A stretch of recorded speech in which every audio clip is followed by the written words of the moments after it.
Good day, everyone. Today, I'm going to discuss about the corporations. So, for according to Republic Act 11232, also known as the Revised Corporation Code of the Philippines, defined corporation as an artificial being created by operation of law, having the right of succession and the powers, attributes, and properties expressly authorized by law or incidental to its existence.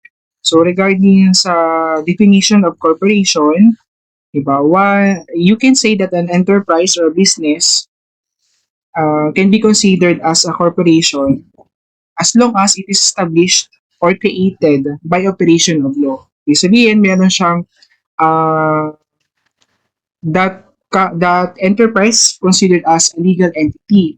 So, ibig sabihin, na-create siya because of operation of law. Okay? And due to its creation, di ba, meron din siyang karapatan, the right of succession, and the powers, attributes, and properties expressly authorized by law or incidental to its existence.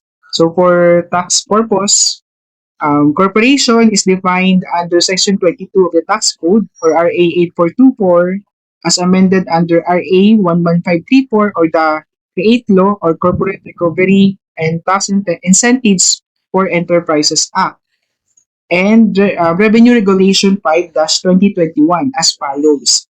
So for the purpose of corporation, ito po yung mga included or considered as a corporation. So una, one-person corporation. So yung OPC, di ba, due to the revised corporation code, nagkaroon ng OPC or one-person corporations. Yung one-person corporation, from the term itself, is a corporation with a single stockholder.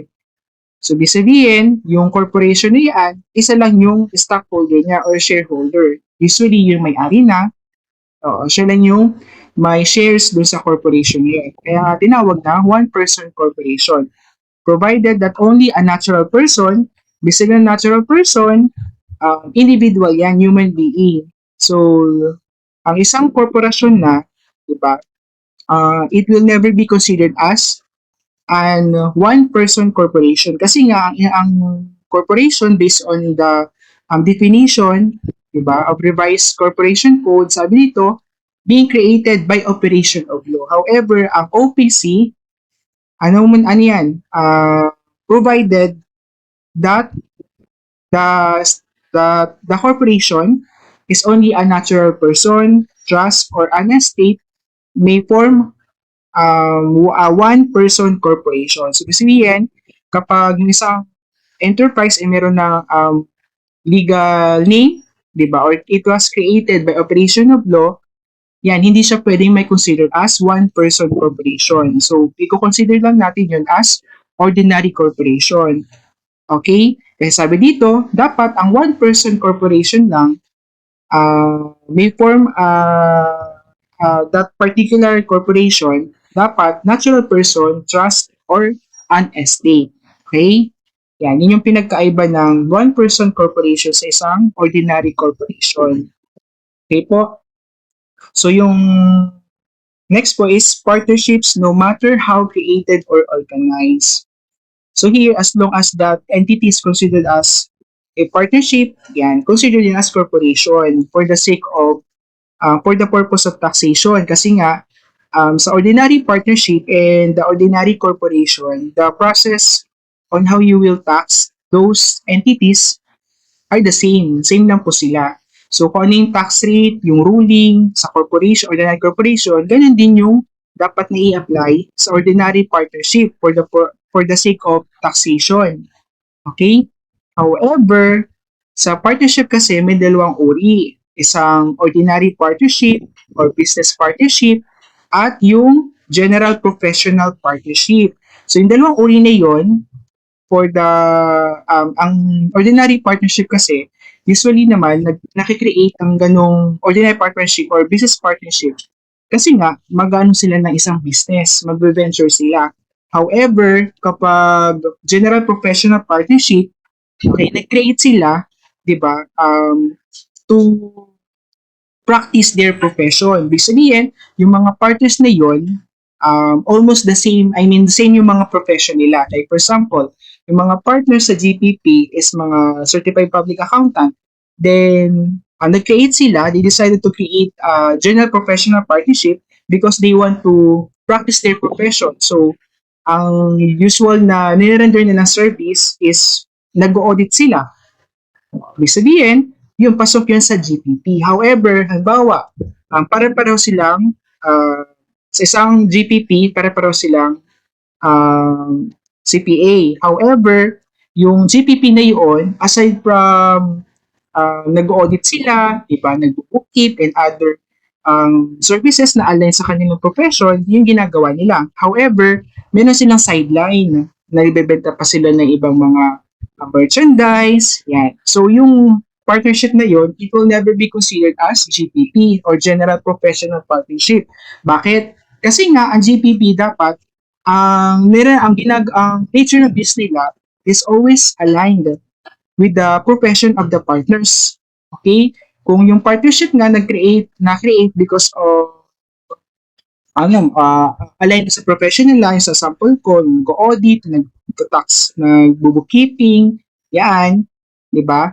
So, pwedeng consider as GPP. However, kapag na sila, gumawa pa ng ibang business, like nga, nagbebenta ng merchandise and other, aside from their aligned profession, yan, hindi na pwede i-consider as GPP. Partnership na po siya, ordinary partnership or business partnership. Okay? And mamaya, just for the introduction, ang ordinary partnership, pagko-compute ng tax is the same with the ordinary partnership or ordinary corporation. However, ang GPP, hindi po.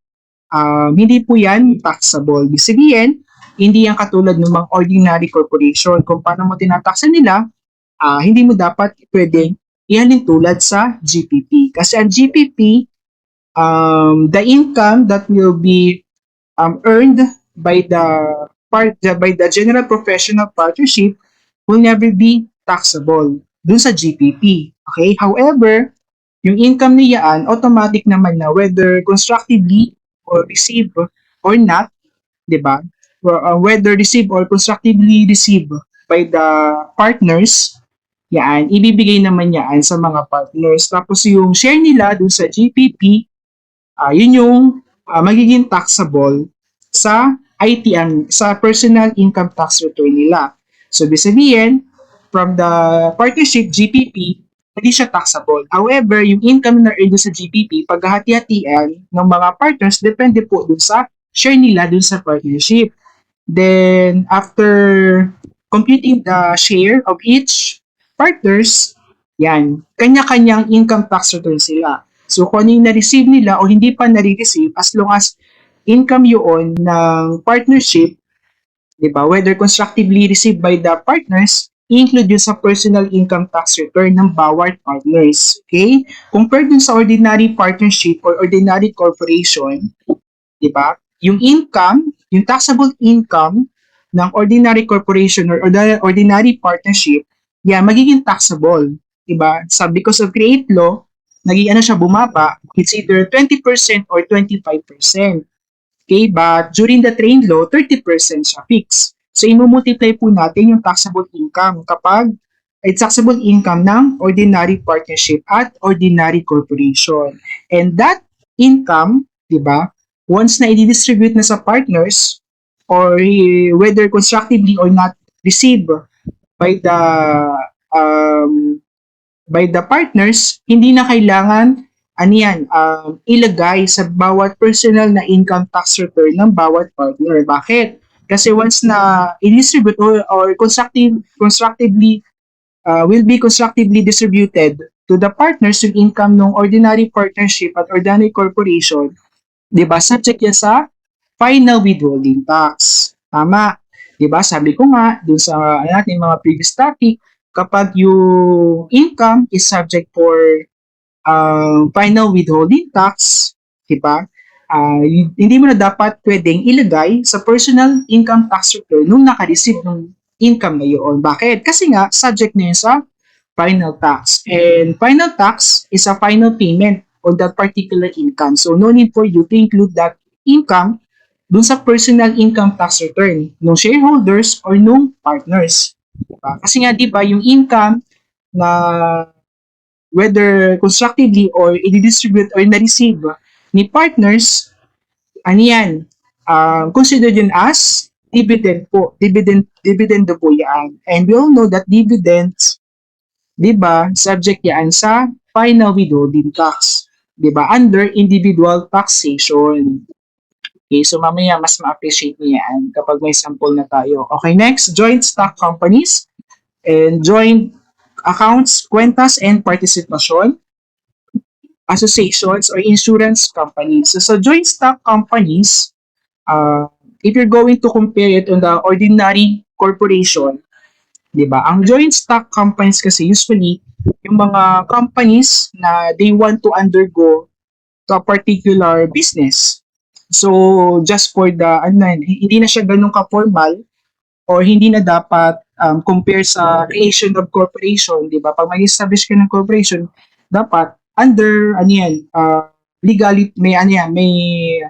legal procedure and may legal formalities. However, yung joint stock companies, yung mga companies na yan, gusto nila mag-venture ng ibang business, they can create joint stock companies. Kaya lang, hindi siya ganun ka-higpit compared dun sa corporation. Okay? I mean, no need for the i-register sa SEC, no need na. Okay, so mamaya, i-discuss natin yan. Ganyan yung joint accounts, kwentas, and participation. So from the term itself, I mean sa joint stock companies, mag-share sila ng mga ang i-invest nila dun sa isa joint stock is yung kanilang mga shares. Tapos yung shares na yun, magiging capital yun ng joint stock, then siya malamang, 'di ba? Kung ano yung main purpose kung bakit sila nag-create ng joint stock, gagamitin nila 'yon. Kung mag-venture sila ng ibang business, yan, gagamitin nila 'yon. Okay? So, yun yung joint stock. Okay? Yung joint accounts, kwentas, and participation, usually, yung mga companies or mga corporation, they create an account. Joint nga, from the word itself, joint account. So, mag-iipon sila ng mga pondo, yung mga kasali doon sa mga companies na yun or corporation. Then, yung pondo na yun, ipanggagamit nila to venture another business. Okay? And also, hindi siya ganun regarding sa legalities, hindi na compare sa pag mag-create ka ng corporation, hindi ganun kahigpit. Okay? Usually nga, kahit hindi na idaan-yaan sa SEC. Kasi joint accounts na yan or kwentas and participation. Okay? Associations or insurance company. So, ito, but does not include, sabi ko kanina, for the sake of taxation, yung corporation po, yan na yung anim na i-consider as corporation under our tax law. However, yung mga other corporation, di ba, sa revenue regulation, sa revenue sa revised corporation code, ito i-consider yung mga corporation as a corporation. However, for the purpose of taxation, hindi natin dapat yung include as a corporation. Kasi iba yung tax treatment nila. Okay po. So dito sa taxation for corporation, ang tinitingnan hindi lang yung definition, but on how you apply the tax laws, kung paano ka mag-compute ng tax nila, yan. Din yung naka-base kung bakit hindi ito dapat i-include as a corporation under taxation, di ba? So yung una, GPP, di ba? Na-explain ko naman na kanina yan. So, yan. So mas mapag-aaralan pa natin yan sa ating topic. Next topic natin about GPP and ordinary partnership. Okay? Next, joint ventures or consortiums.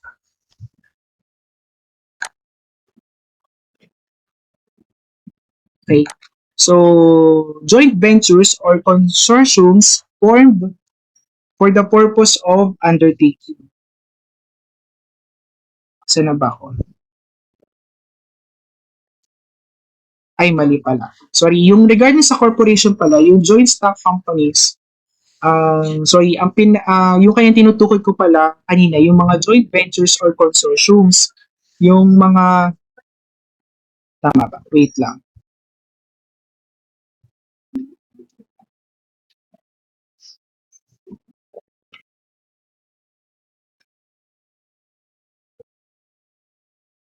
Okay. Okay, tama pala. So, yan, dito na tayo. Sa joint ventures, tama pala yung na-explain ko kanina regarding sa joint accounts or joint stock company. So, mamaya, may ano dito. Yung definition, mas pag-aaralan pa natin. So, una, ito yung mga hindi included sa or cannot be considered as a corporation for the purpose of taxation. Diba?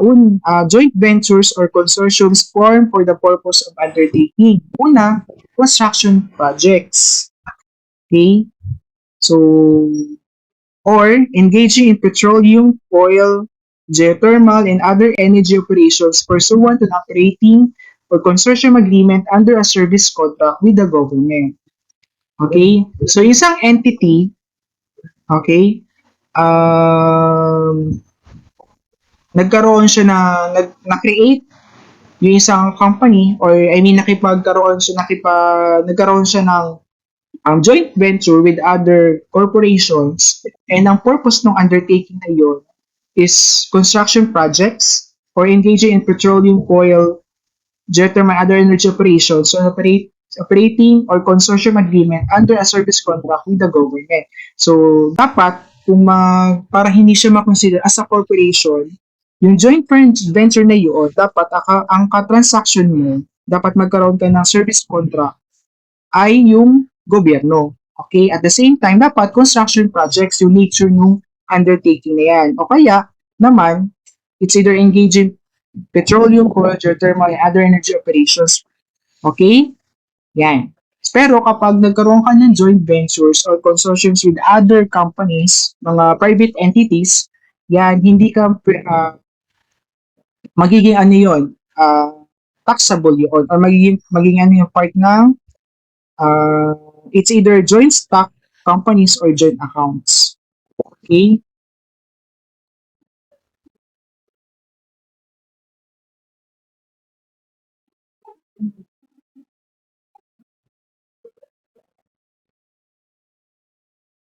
Okay? And also dito, joint venture or consortium, joint venture is a commercial undertaking by two or more persons differing from a partnership in that it relates to the disposition of a single lot of goods or the completion of a single project. So, yung joint venture niya na-create for the sake of undertaking a specific project.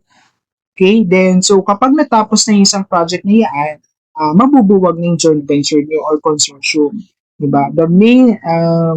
There is a very reason why both entities, whether two or more entities or persons na nag-undergo ng joint venture is for the purpose of completing a single project, okay, or disposition of a single lot of goods.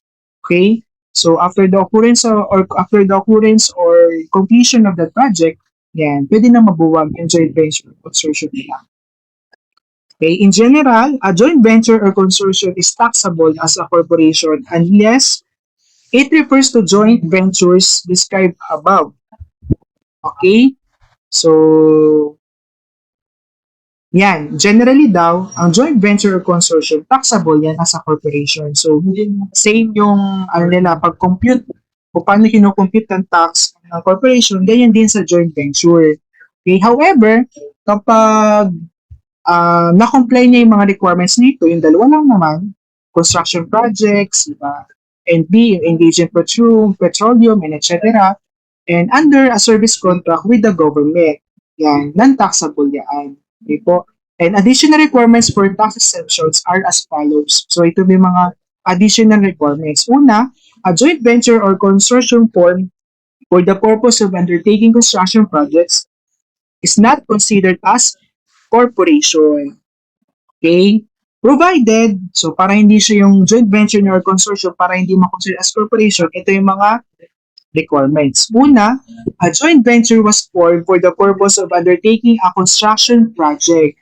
So the main purpose or the main reason why you decided why that joint venture or consortium created is because that entity will undertake or uh, will venture a construction project, and also should involve joining or pooling of resources by licensed local contracts. So sabihin yung mga contractor patungkol dun sa project dapat lisensyado, 'di ba? Under PICAB or Philippine Contractors Accreditation Board.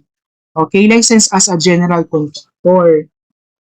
Okay, yung mga contractor dapat license sila under PICAB. So kapag hindi sila license, although may ano siya, nag-under ng joint venture na yon sa purpose of undertaking construction project, magiging taxable. Kasi ayon sa requirement, dapat yung mga contractor na yun or local contracts under that joint venture must be licensed as a general contractor by PICAB of the DTI. And also, the local contractors are engaged in construction business, of course. Diba? Kasi nga, bawal yung mga contractor, bawal maging under ng joint venture na to para hindi siya maging taxable. Bawal kapag hindi aligned dun sa construction. Okay? Diba? Like for example, yung local contractor, nagbebenta pala ng mga merchandise, diba, na hindi naman align sa construction business, yan, hindi yung magiging makonsider as non-taxable joint venture or consortium. Kasi sa ayon sa requirement, dapat yung mga local contractors are engaged in construction business. And also, di ba, aside from the contractors, diba, dapat yung mismong joint venture is also licensed under PICAB. Kasi ang PICAB, yan yung government agency uh, na nag-regulate ng mga gantong projects, yung mga construction projects. Okay? Yan. Okay, so tatandaan nyo lang para maging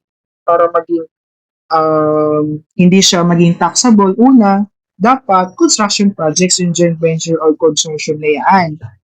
Then also, or meron siyang service contract with the government na ang na-create yung joint venture na yun because of sabi ito, engaging in petroleum, oil, geothermal, and other energy operations. Okay? So usually, ito yung main requirements. Okay? Kasi yung mga additional requirements, usually, ano lang naman yan, una, dapat, ang nakasama naman natin una, dapat, purpose of undertaking construction project, sama na dun sa general requirements. Okay? At the same time, dapat titingnan mo yung ano ba yung main purpose kung bakit na-create yung joint venture? Dapat construction project, due to construction of project. Then the local contractors under that joint venture must be licensed as a general contractor by PICAP of the DTI. At the same time, yung nature ng business ng mga local contractors ay talagang aligned with the construction. Okay? At the same time, yung joint venture itself must be licensed under PICAB or the DTI. Okay. Okay, so kapag hindi na met yung mga requirements na yan, magiging taxable yung joint venture or consortium na yan. Okay, kasi we all know that regarding sa exemption, napakahigpit po ng government dyan. Dapat ikaw yung magpapatunay or dapat may legal basis ka kung bakit naging exempted sa tax ni isang taxpayer. So, sa problem, kapag hindi na in-state yung mga requirements, so automatic taxable yung joint venture or consortium na yan. Diba? Yan. Unless, in-specify yung mga requirements para maging exempted yung taxpayer na yan. Okay, how about foreign contractors? So, kanina pag-usapan natin is yung local contractors. How about pag foreign contractors yung involved dun sa joint ventures? Ito yung mga dapat nating tandaan, yung mga requirements para maging non-taxable yung joint venture niyan. Una, dapat member foreign contractors is covered by a special license as contractor by the BICAB of DTI. So, sa local contractor, dapat license as general contractor under BICAB. Ganon din kapag foreign contractors, dapat meron siyang special license. na-issue ng TICAB. Okay? Then, the construction project is certified by the appropriate tendering agency. O, ibig sabihin, yung kanilang ka-transaction is of course government. Yan. That the project is a government at the same time sinertify nung agency na yun na yung project is a foreign finance or internationally funded project. And that international binding is allowed under the bilateral agreement entered into by and between the Philippine government and the foreign and or international financing institution pursuant to the implementing rules and regulations of Republic Act number 4566, other known as Contractors License Law. So dapat yung pondo na ginamit patungkol dun sa project niyan, sinertify nung tendering agency o yung katransaksyon of any government instrumentalities or agency. Basta magsicertify nila, nagpapatunay ng pondong ginamit dito is internationally funded, okay, project. At the same time, nag-undergo na pwedeng i-undergo sa international bidding na nakalagay sa bilateral agreement between the Philippine government and the foreign or international financing institution.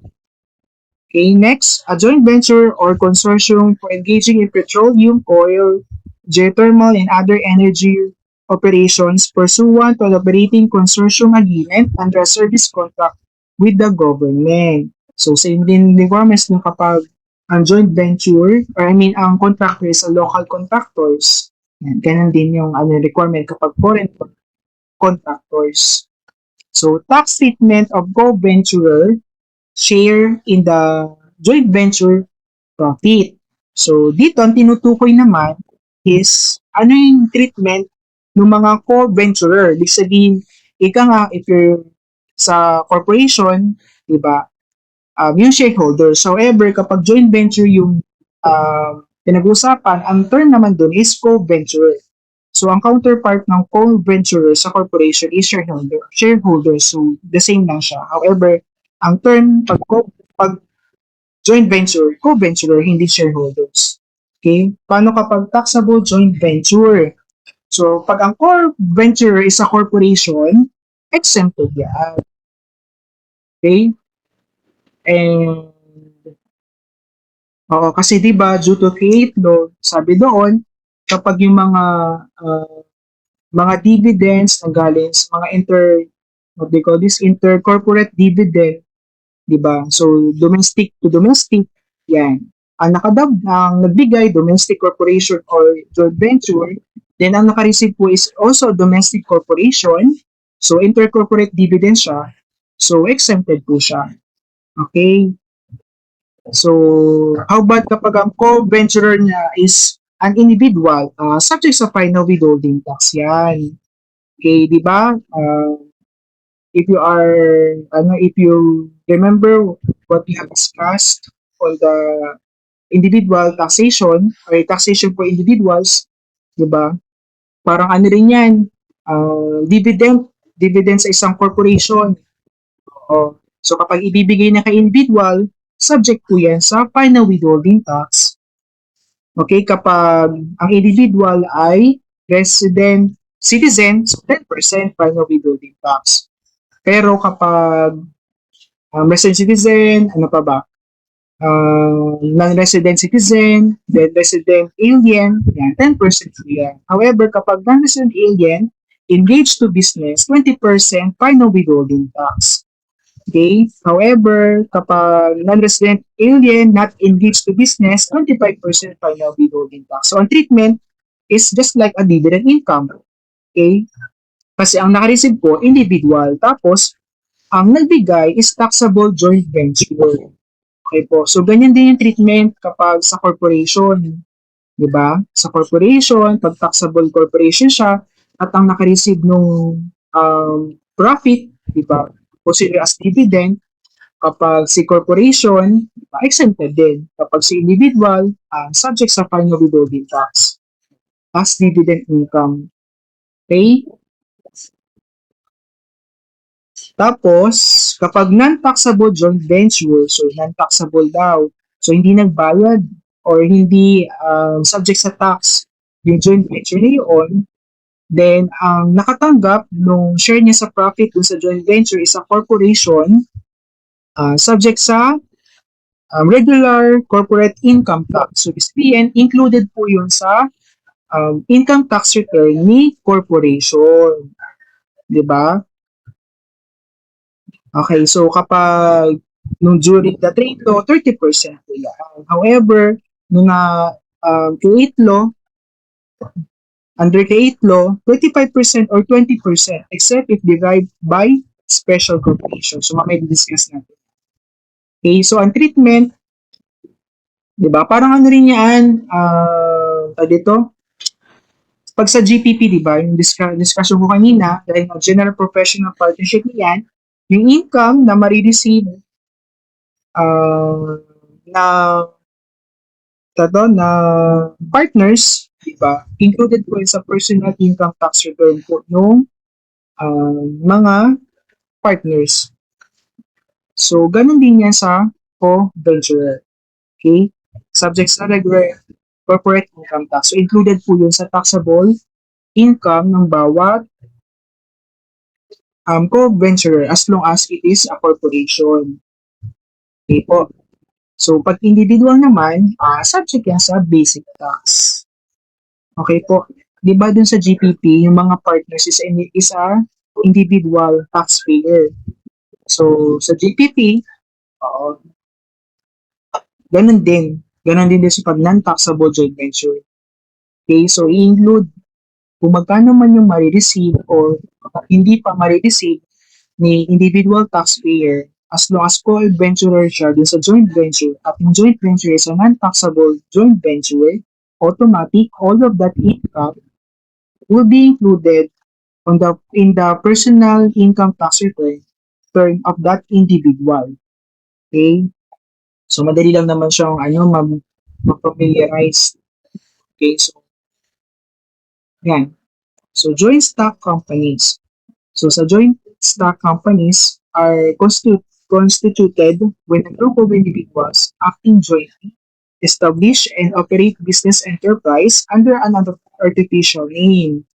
So, ibig sabihin dito, di ba, may mga individuals who decided to form a joint stock companies, yan, o kaya any companies or corporation pwede mag-undergo ng joint stock companies as long as it is under an artificial name with an investment capital dividend into transferable shares.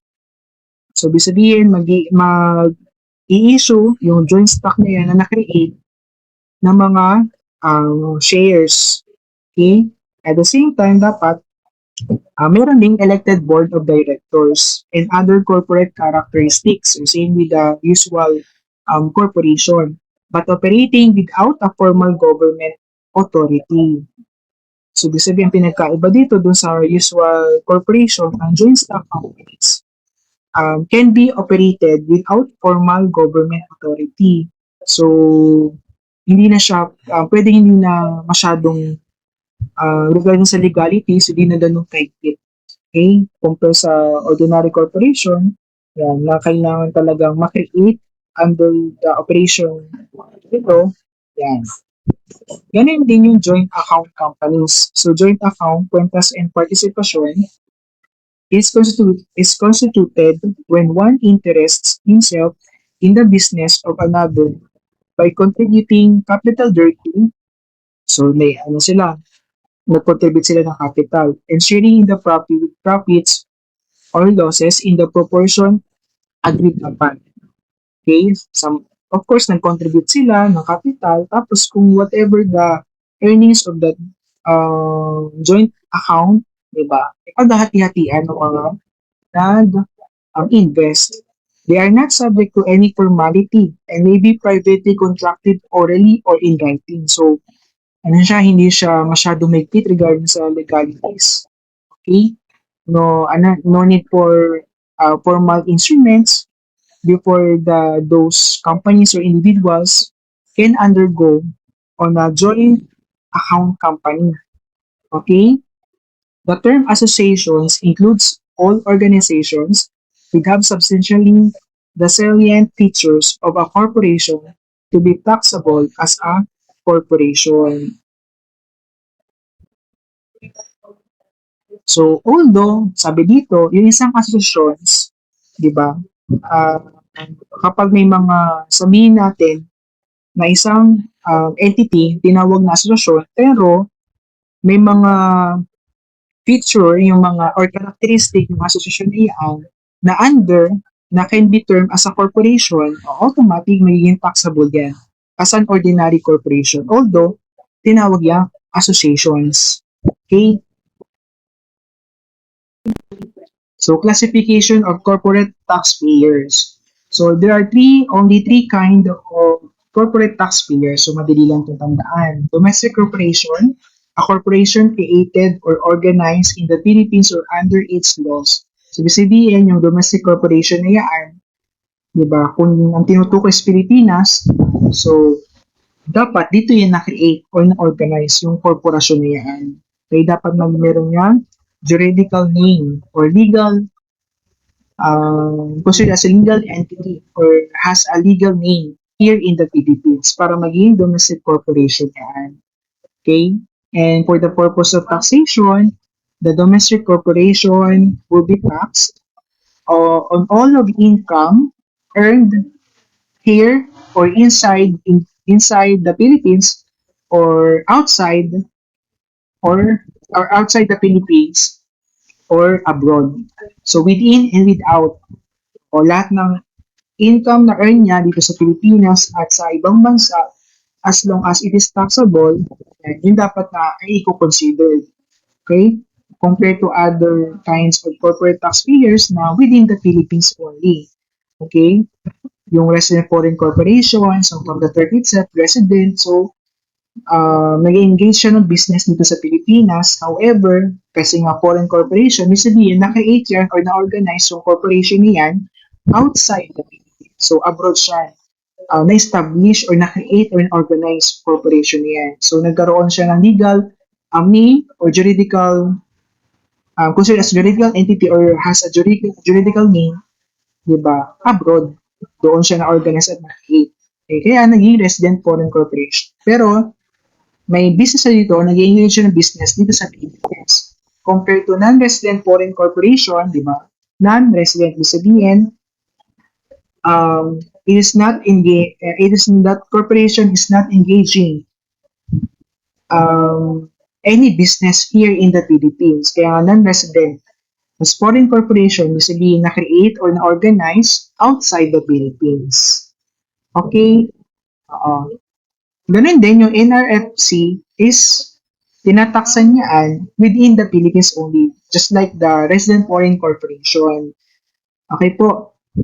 So, other details regarding sa final withholding tax, capital gains tax, will be discussed later on sa ibang natin subtopic A. So, corporations may be classified further into kapag ordinary corporations, corporations subject to normal tax or basic tax or the regular corporate income tax. Ito yung mga term, normal tax, okay, basic tax, RCIT or regular corporate income tax rate kapag pasok doon sa period ng train law, 30%. And either 25% or 20% under create law. Okay po? Yan. So, regarding sa 25% or 20% gagamitin, mamaya, mas mapag-aaralan natin yan. Diba? At the same time, although that the create law, the effectivity period, the effectivity date of create law is April 11, 2021, may mga certain items na nag-start na nung simula July 1, 2020 o na in-apply na, doon na in-apply yung mga changes or amendments under the create law. Although, ngayong April 11, 2021, effectivity, may mga item na dapat gamitin na simula noong July 1, 2020. Like for example, yung RCIT, yan, yung mga domestic corporation, nagsimula na yan July 1, 2020. Okay po? Yan. Tapos yung non-resident foreign corporation, under create to, nag-start siya So, yan.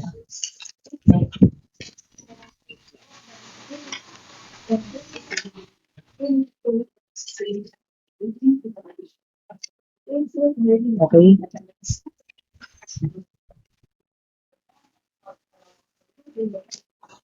Okay, kapag domestic corporations and resident foreign corporations, yung create law, oo, ay applicable na noong July 1, 2020. Okay? Pero kapag non-resident foreign corporation, ang effectivity, ang dates na applicable na pwede nang gamitin yung create law ay noong January 1, 2021 pa. Okay? Yeah. Then, prior to July 1, 2020, ITR, or I mean the income tax rate of corporations was at 30%. Kasi train mo yan. And the MCIT rate was 2% of course. A separate RCIT rate for MSME is not applicable prior to the effectivity of CREATE Act. So dito, kaya nagkaroon ng 25% or 20% na option is that yung 20% is applicable only to the micro, small, and medium scale entities, so MSME. Okay, yung 20% is applicable only to MSME. Ano yung requirements na nasabi natin na pasok sa 20% under the 8 law yung isang entity o isang corporation? Una, dapat net taxable income of not more than 5 million. So, unang requirement, dapat net taxable income niya is not over 5 million. Okay? So, kapag 5 million and below, yung taxable income ng ng entity na yan, 20% ang gagamitin. And dapat dalawang requirement dapat ma-comply. Hindi lang yung net taxable income. Dapat yung isa ay assets naman. The assets of not more than 100 million, excluding the land on which particular business entities office, plant, and equipment are situated during the taxable year for which the tax is proposed. So, aside from net taxable income na dapat hindi more than 5 million, dapat yung assets, yung total assets ng company or ng entity is not more than 100 million, excluding the land on which where the business entity, office, plant, and equipment are situated. Okay? So, yun dapat i-comply para magamit natin yung 20% sa mga entity considered as MSME. Okay po. However, the 25% applicable na yun sa lahat ng corporation na hindi considered as MSME. Okay? So always remember the 20% can only be can only be used to MSME entities or MSME corporation as long as the taxable net income is not more than 5 million and the total assets is not more than 100 million excluding the land or where the office, plant, property, and equipment is located. Okay. Ito yung mga special corporation. Bakit nagkaroon tayo ng special corporations? So aside from ordinary corporation na tinataksan natin kapag hindi MSME is 25%, kapag MSME naman is 20%, yan, ito yung mga special corporation. Okay, so madali lang naman siya. Be familiarized with the tax rate. Most especially sa mga special corporation. Okay, unang special corporation is proprietary education institutions and hospitals. So the best example for proprietary education institutions is the Mabini College. Yan, yung mga education institutions natin na private. Diba? Kasi kapag naman, public, non-profit, non-stock educational institutions naman, CNSC, yung mga government institutions natin. Diba? Pero yung mga private education institutions and hospitals, yan, 10% during the TAIN law, 10% taxation. However, Under Create Law, from July 1, 2020 to June 2023, 1% po ang gagamitin. Then, beginning July 1, 2023, balik siya sa dating rate na 10%. So, the very reason why Create Law is uh, dito, enacted kasi nga ito yung panahon para makabawi yung mga corporations. Kaya ang ginawa ni government, binabaan yung tax rate nila para makabawi man lang. Okay po, yan, para makarecover yung mga corporation niya. Okay? So kapag sa problem natin, kapag tinutukoy sa proprietary education institutions and hospitals, at ang period is ang July 1 to 2020 to June 2023, 1%. However, during the paid law, 10%. Okay po, so be familiar with this tax rate and the tax period when you can apply those tax rate. So next, resident foreign corporations. So sa domestic corporation, kapag hindi na tinutukoy ay proprietary education institutions and hospitals, di ba? Consider din as ordinary corporations. Okay po, pero kapag non-stock, non-profit education institutions or non-stock, non-profit hospitals, hindi po rin taxable. Okay, at tinutukoy dito mga proprietary education institutions. Ibig sabihin ng proprietary, ibig sabihin, yung nature ng business nila, di ba, is under education. Tama or hospitals. Yan. Of course, hindi naman sila um, nag-create ng ganitong korporasyon or ganitong institutions, di ba? Nag-create sila ng ganitong mga institutions para kumita. Kaya proprietary education institutions na sa hospitals. Kapag resident foreign corporations naman, pag international carriers, so yung mga flight natin sa ibang bansa, yan. O yung carriers na yun galing sa ibang bansa, yan.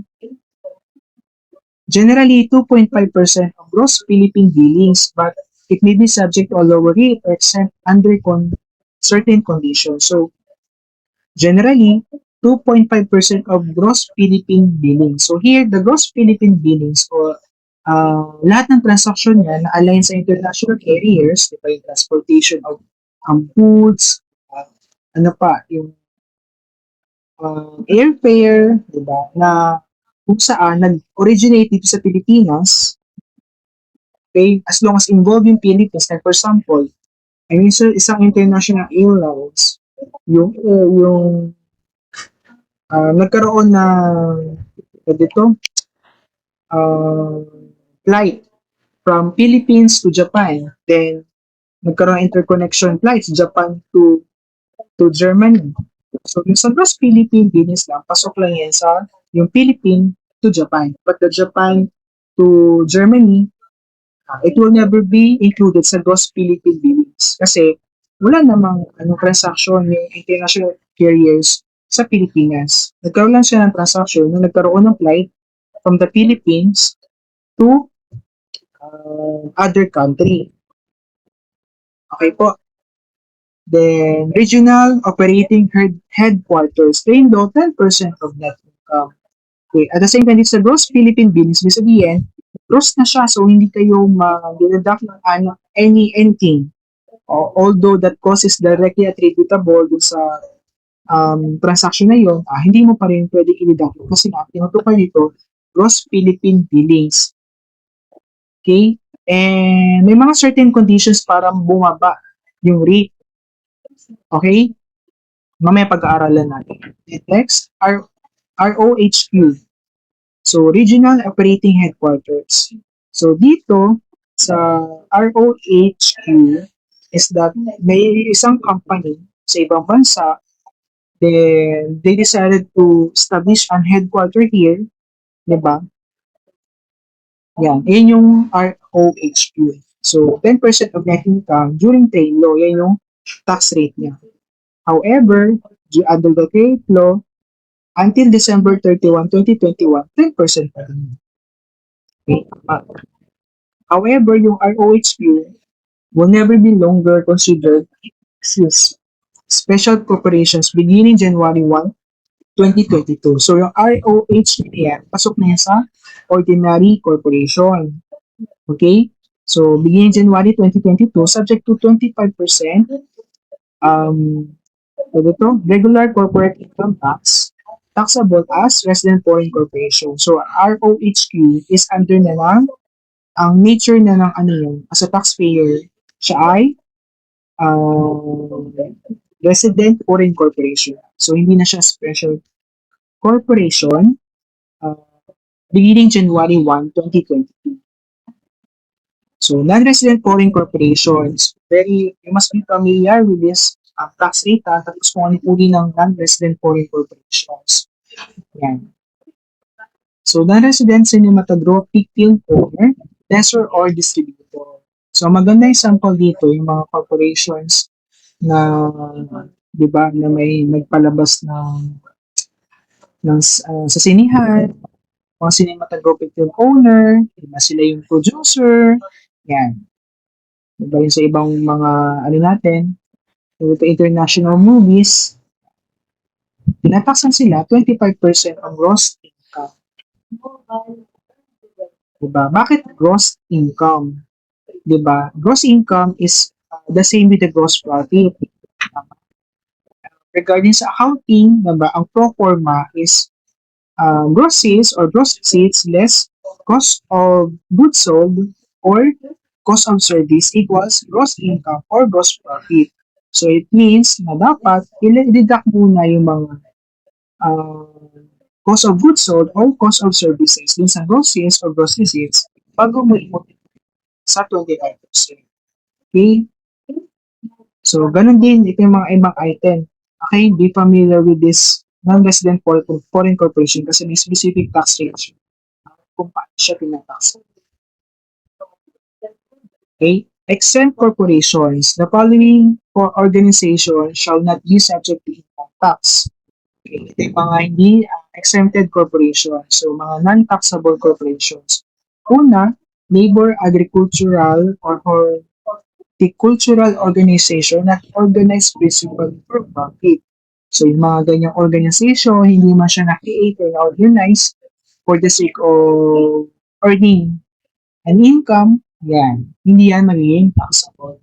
Next, mutual savings bank, but bank not having a capital stock. So, ibig sabihin, ano siya, walang shares. Represented by shares, okay, and cooperative bank without capital stock, organized and operated for mutual purposes and without profit. So, yung mutual savings bank na create, di ba, wala, hindi din, yung, dito na-create yung mutual savings bank niya, hindi dahil sa ano siya, nag-invest sila and then nag-issue ng shares, yan, okay, and cooperative bank without capital stock, organized, operated for mutual purposes and without profit plan. As long as hindi nag-earn ng income yung mga mutual savings bank at cooperative bank, then hindi magiging taxable. Next, a beneficiary society, order, or association operating for the exclusive benefit of the members, such as fraternal organization operating under the lodge system, or a mutual association or a non-stock corporation organized by employees, providing for the payment of diet, sickness, accident, or other benefits exclusively to the members of the society, order, or association, or non-stock corporation or their dependents. Yung mga asosasyon, yan, mga beneficiary society, diba? Na-create siya for the exclusive benefit of the members. Yan. Na yung pondo ginagamit na para sa mga miyembro. Cemetery company owned and cooperated exclusively for the benefit of its members. So yung mga cemetery company, na-create sila just for the sake of its member. Diba? For the benefit of its members. Okay, next, non-stock corporation or association recognized and operated exclusively for religious, charitable, scientific, athletic, or cultural purposes or for rehabilitation of veterans. No part of its net income or asset shall belong to or inure to the benefit of any member, organizer, officer, or any specific person. So yung mga non-stock corporation, association, organized, usually mga NGO, yan, and government organization, yun yung best example. O kaya yung mga religious um, entities, yan, yung mga churches, di ba? Yeah. The next, business league, chamber of commerce, or board of trade not organized for profit and no part of the net income of which inure to the benefit of any private stockholder or individual. Yung mga business league, like for example, JCI, diba? Junior Chamber Incorporated, yan. Ano pa ba? Yung mga ganong samahan, may mga business league as long as not organized for profit and kung magkaroon naman ng income sila, yeah, hindi naman magbe-benefit yung mga stockholder or individual. Next, civic league organization at not organized for profit but operate exclusively for the promotion of social welfare. Yan yung mga NGO din, pasubli po dyan. So next, non-stock non-profit education institution. Yan. Si NSE, non-stock siya. At the same time, non-profit educational institutions. Usually, mga government education institution. Okay? O, meron pa, government education institution. Yan. Usually, pasok na rin sa non-stock non-profit din eh. Okay, however, kasi may mga education institution under ng government ay hindi ay stock yan or profit education institution. However, under siya ng government, so usually yun pa rin ng government educational institutions. So next, farmers or other mutual typhoon, environmental insurance company, mutual beach or irrigation company, mutual or cooperative telephone company or like organization or of a purely local character, the income of which consists solely of assessments, dues, and fees collected from members for the sole purpose of meeting its expenses. And of course, the farmers, food growers, provided the income of whatever kind or and character of the foregoing organizations from any of their properties, real or personal, or from any of their activities conducted for profit, regardless of the disposition made on such income, shall be subject to income tax. Okay, so sabihin natin, yung mga organization they are exempted sa tax is uh, nagkaroon ng income. Okay, so automatic, dapat magkaroon ng taxable income. So automatic, dapat taxan natin yun. Direct tax, although, naging exempted sila. Kasi general rule, exempted sila. However, ang exemption kapag nakapag-earn sila ng income, taxan natin yan. Okay po.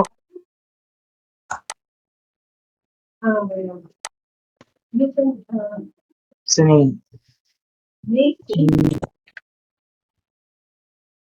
so sa JOCC, Government Owned Control Corporation, so Revenue Regulation 5-2021, implementing the provisions of the 8th law, provides that GOCCs, agencies, and instrumentalities so pays such rate of tax upon their taxable income as are imposed upon corporations or associations engaged in a similar business, industry, or activity except.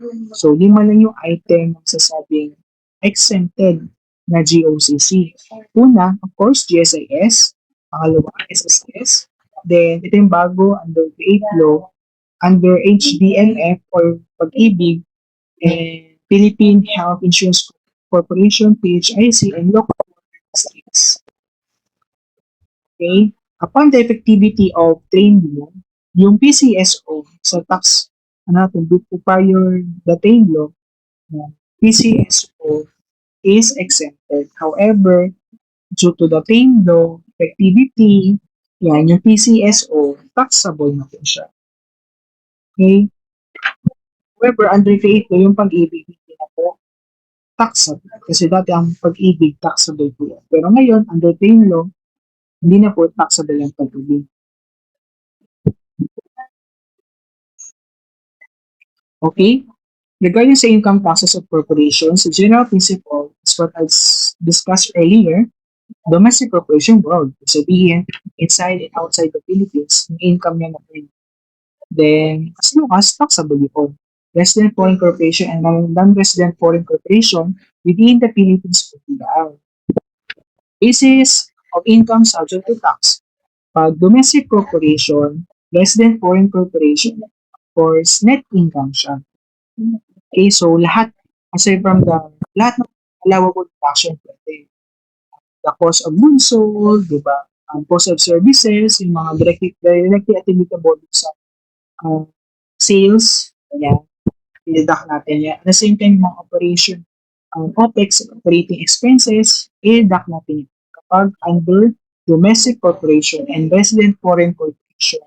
However, kapag non-resident foreign corporation, gross income lang. Sabihin, yung operating expenses, hindi dapat i-deduct. Kaya hindi na siya allowable deduction. Allowable deduction lang under non-resident foreign corporation is yung cost of services, cost of goods sold, yung mga directly attributable dun sa sales or receipts. Okay? So, type of income, regular ordinary income. So, applicable tax, DCs and RFCs, regular corporate income tax. So, RCIT. Okay po, yung domestic corporations and resident foreign corporations. Pag non-resident foreign corporations, final withholding tax. Sabihin, yung DC and RFCs, nagpapile ng personal income na income tax return nila. Okay, compared to non-resident foreign corporations, winibidhal na po ni nung bayad kahit NRFCs. Kaya final withholding tax. So, no need for the NRFCs to to file its income tax return. Kasi nga, usually yung mga item niya, yung mga income ng mga NRFC is always subject to final withholding tax. Okay? Passive income, of course, subject sa final withholding tax. So, huwag kayong malito ha. Iba po ang treatment ng mga passive income sa individual taxpayer tapos sa corporation ha. Be familiar with those final withholding tax. Huwag kayong malito na baka ina-apply nyo na yung individual taxation kasi hindi po yun applicable sa corporation. So, please be aware of that scenario. Ha? Paging tandaan, yung final withholding tax sa taxation, sa individual taxation is different. Final withholding tax under corporation. Okay, next, capital gains on sale of share of stock of domestic corporation sold directly to a buyer. So, capital gains tax siya applicable to all corporations. So, ang capital gains tax applicable yan sa lahat ng korporasyon. Okay, so sale of share of stock of domestic corporation sold directly to a buyer. Capital gains tax yan. The next, sale of real property in the Philippines classified as capital asset. So, capital gains tax siya, applicable only to domestic corporations. So, kapag ang nagbenta lang, like for example, sa real property, ang nagbenta is resident foreign corporations, so hindi yun subject sa capital gains tax. Okay? However, the income that the resident foreign corporations earned after selling a real property in the Philippines on which classified as capital assets will be included on its income tax return. So, taxable, part na ng taxable income. Kasi nga, ang nagbenta is resident foreign corporations. Okay? Compared to sa individual taxation, diba? Or taxation for individual, lahat ay subject sa capital gains tax. However, pag corporation, subject lang sa capital gains tax kapag domestic corporation lang. Okay po, regarding sa sale of real property in the Philippines classified as capital asset.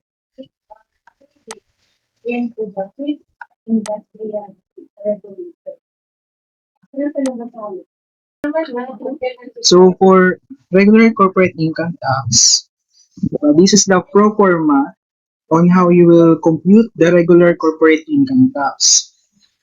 So, under the paying law period, This is the pro forma. So gross income less allowable deductions. So taxable income, because taxable income times rate, fixed na yan, 30%. So this is the regular corporate income tax for domestic corporation or resident foreign corporation.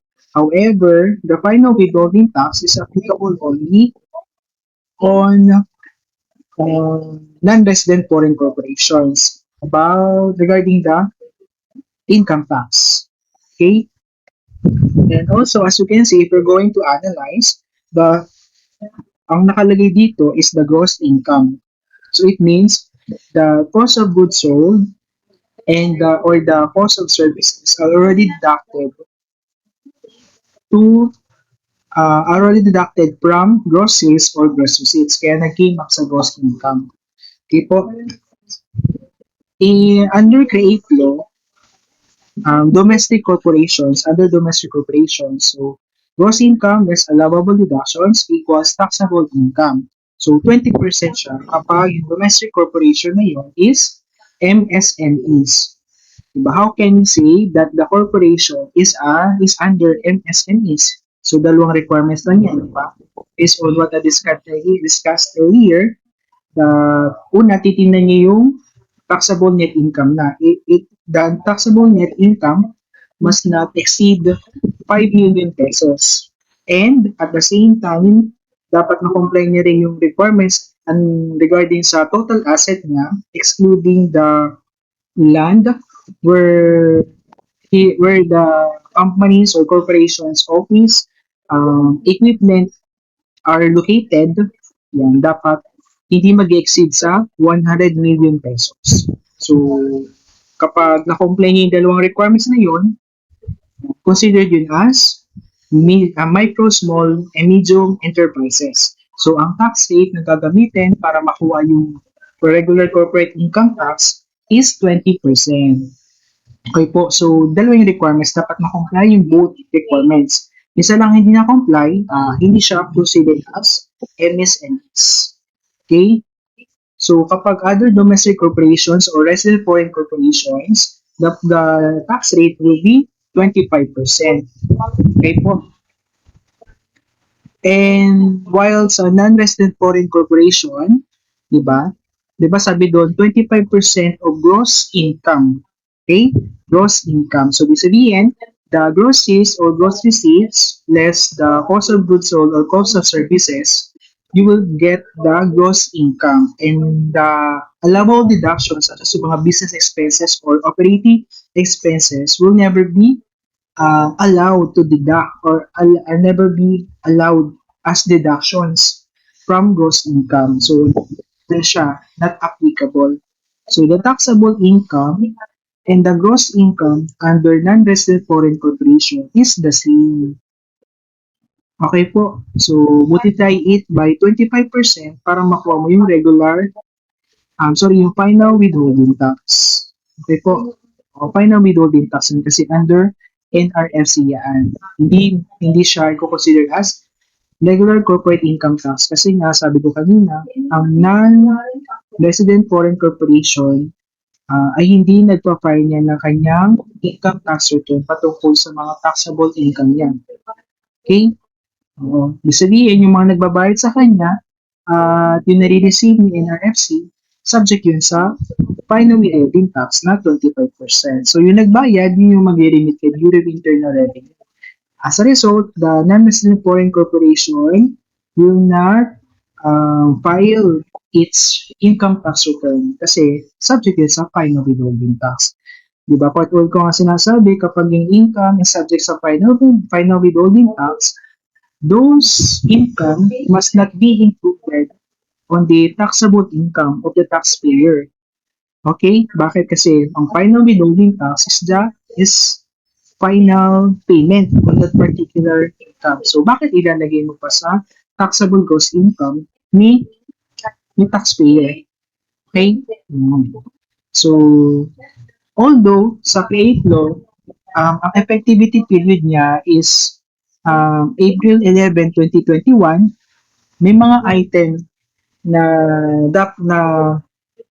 applicable na noong July 1, 2020 and January 1, 2021, such as yung regular corporate income tax. Yung regular corporate income tax for domestic corporation and resident foreign corporation beginning July 1, 2021. Although ang date law is April 11, 2021, diba? Yung effectivity period niya. However, yung RCIT under DC and RFC applicable na nung July 1, 2020 pa yan. Ganun din yung non-resident foreign corporation beginning January 1, 2021 according to Revenue Regulation 5-2021. So, Create Law, which was published on March 27, 2021, took effect on April 11, 2021. Although Create Law took effect only on April 11, 2021, there are certain provisions in the law which with specific effectivity dates which are earlier than April 11, 2021, such as revised RCIT rates for DCs and RFCs as well as the revised final withholding tax rates for NRFCs. Okay po.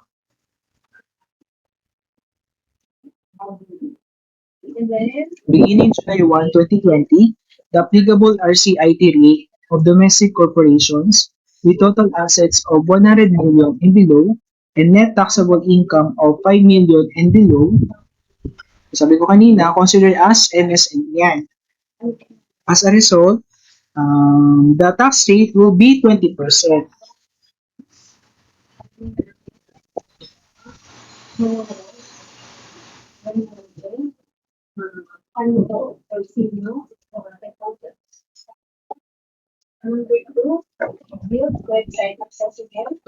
Okay po, yun. Yan, 20% yan. Then total assets excludes the land on which the particular business entity's office, plant, and equipment are situated during the taxable year for which the tax is imposed.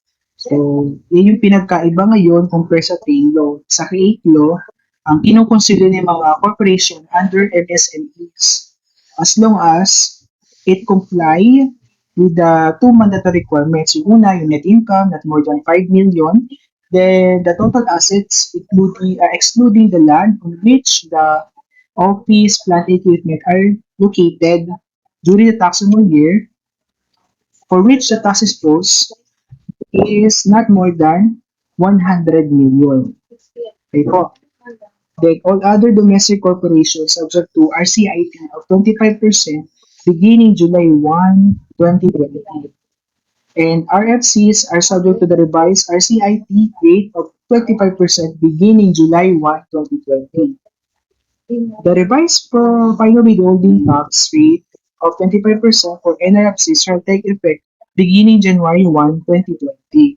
So regardless sa amendments on the tax rate, although the effectivity period of Create Law is April 11, 2021, the time na pinirmahan yung Create Law ngayon, merong mga specific dates na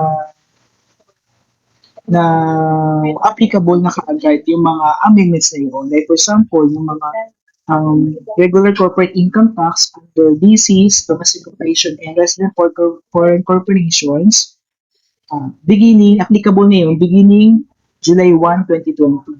The RCIT or regular corporate income tax under non-resident foreign corporations ay tama lang.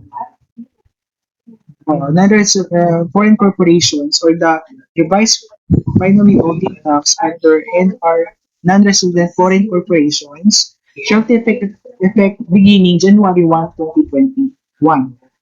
Okay po. Minimum corporate income tax. So what is minimum corporate income tax? Of 1 to, sabi dito, the MCIT of 2% of the gross income as the end of the taxable year is imposed upon domestic corporations and non-resident foreign corporations beginning on the fourth taxable year, immediately following the taxable year in which such corporation commended its business operations when the MCIT is greater than RCIT. provided that the effective July 1, 2020 until June 2023, the rate shall be 1%. So sa MCIT, MCIT is 2% of the gross income at the end of the taxable year. At ini-impose din ito sa domestic corporation at resident foreign corporations. The MCIT is applicable only on corporate on corporation lang. Okay? Sa individual, hindi po applicable. Walang ganyan. Kaya minimum corporate income tax. Okay? What is the main reason kung bakit nagkaroon ng minimum corporate income tax? Kasi usually, di ba, ang corporation, okay, ang corporation, maraming mga expenses yan. Tama. Usually, may mga corporation na nagne-negative. Although, mataas yung sales nila. Kaya, bilang ganti, di ba, tama ba? Ay, sorry. I mean, like for example nga, ang mga corporation maraming expenses, tama? So, yung mga net income nila, maliit na kasi ang dami nilang mga expenses. Okay? Kaya ang ginawa ni BIR, lagyan natin ng taxiyaan.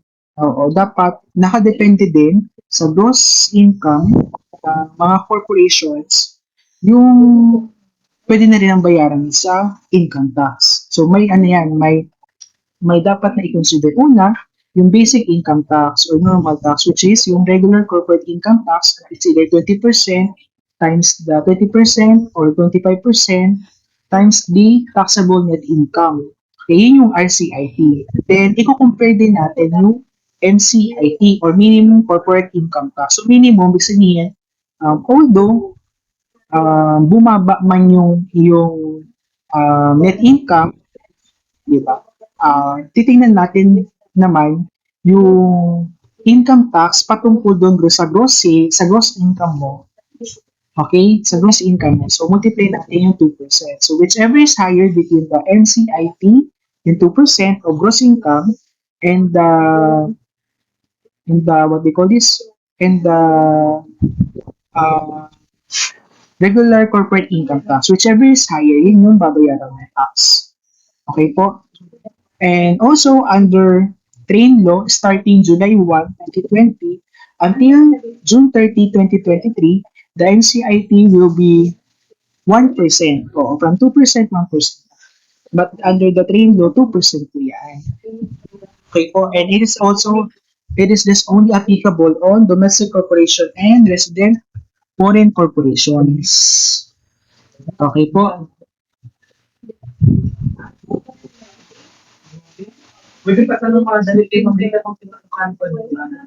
So, regarding sa magkakaroon ng minimum corporate income, minimum corporate income tax, after the fourth taxable year, immediately the following the taxable year, in which the corporation commended its business operations when MCIT is rated at RCIT.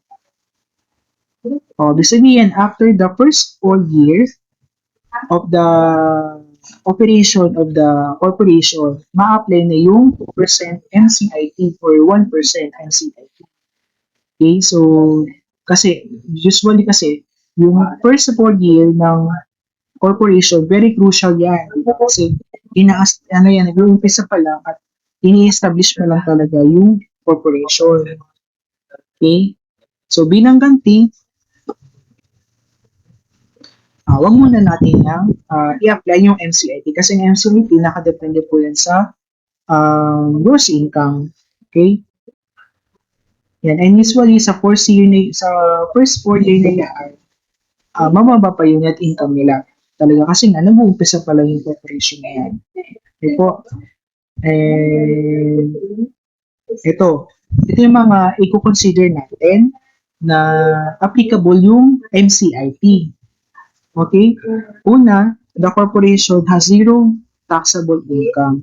So, yung corporation, kapag ang taxable income niya is zero or negative, diba? Hindi ibig sabihin nun, wala na siyang babayaran tax. May babayaran tax pa rin siya. Yung minimum corporate income tax, which is, dati paying law 2% yung create law, 1% of the gross income. Yung gross income, is the gross sales or gross receipts less the cost of goods sold or cost of service equals gross income. So, dapat i-deduct muna natin yung cost of goods sold or cost of services dun sa gross sales or gross receipts para makuha natin gross income, then multiply it by 1% as NCIT under the train law. Yan. Whichever is higher, yan. Zero and negative. What if na mas mataas yung NCIT? So, whichever is higher between the NCIT and RCIT, yun yung babayaran na income tax ni corporation. Okay? Whenever the amount of NCIT is greater than the regular corporate income tax due from such corporation, hence NCIT is always completed and compared to RCIT starting on the fourth year of operations.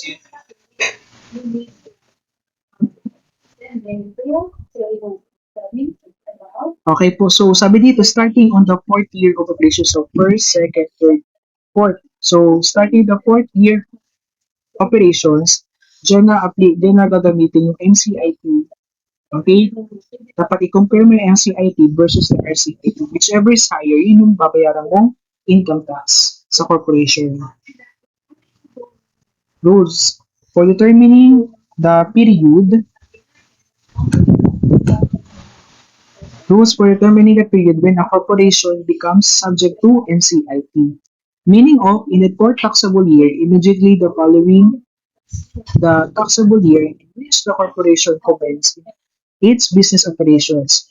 In determining the fourth taxable year, the year the corporation was registered shall be disregarded. Okay. So, ibig sabihin, halimbawa, first year, okay, dyan na-registered, yun yung taon kung kailan na-registered yung corporation. Diba? Nagkaroon siya ng naging legal entity siya, o nagkaroon siya ng legal name. So, yung first year of operation na yun, hindi mo na i-count. So, ang count niya, second year, di ba, ay i-exclude natin yung taon kung kailan siya nag-register. So, ang bilang is after